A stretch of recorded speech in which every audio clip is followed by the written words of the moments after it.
Alam mo ba ang ibig sabihin ng ghost month o yung tinatawag natin na Hungry Ghost Month? Kung hindi, tapusin mo ang video na ito.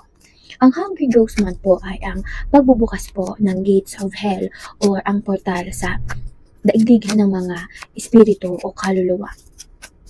Nangyayari po ito taon-taon.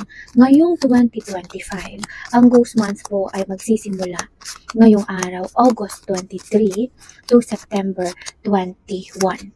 Ano ang mga dapat gawin sa panahon ng Ghost Month? Kaya siguraduhin tapusin ang video na ito dahil ituturo ko yan sa iyo. Simulan muna natin sa ano nga ba ang Ghost Month. Ang Ghost Month po ay ang pagtawid po ng mga mahal natin sa buhay na namayapa na. Ito po yung buwan ng kanilang bakasyon.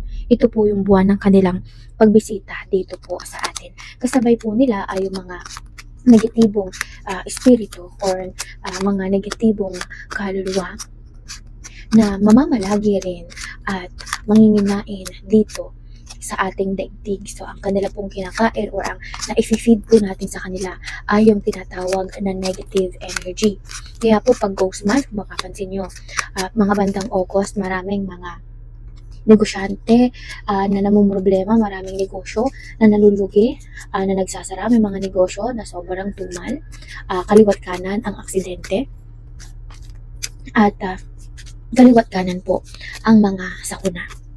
So, sa mga panahong ito, mga kapatid, ito na yung oras na kung kayo ay may third eye, makikita nyo po na mas marami sa mga panahon na ito.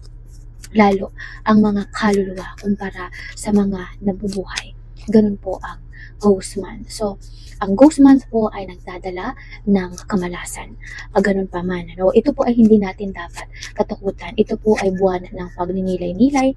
Ito po ay buwan na masusubok ang ating katatagan at masusubok ang ating pananalig sa ating Panginoong lumikha dahil ang pinakamalakas po na pangontra sa Hungry Ghost Month ay yung ating panalangin. Kaya tiriplayin po natin ang panalangin bago matulog at pagkakagising. At kung kailangan nyo po ng pangontra ngayong Ghost Month, make sure to follow me and comment, I revoke negative energy or I revoke negativity this Ghost Month. So please comment dahil i-claim na natin yan at i-manifest na natin yan that we revoke negativity this month. At kung gusto mong malaman ano ba yung mga pangontra na mga isaalang-alang mga dapat gawin ngayong Ghost Month at mga hindi dapat gawin, make sure to follow and share this live and this video dahil meron po tayong part 2 and part 3. Yung part 2, ano yung mga dapat gawin?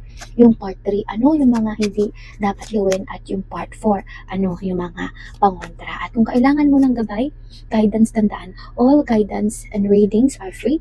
Kay Queen Empress, nagla-live po tayo every night, 8 p.m. to 3 a.m. Hanggang sa muli mga kapatid, and stay blessed. Don't forget to subscribe dahil may mga video ako na mga orasyon na itinuturo ko sa inyo, mga kaalaman, pampaswerte at pangontra sa mga ganitong panahon.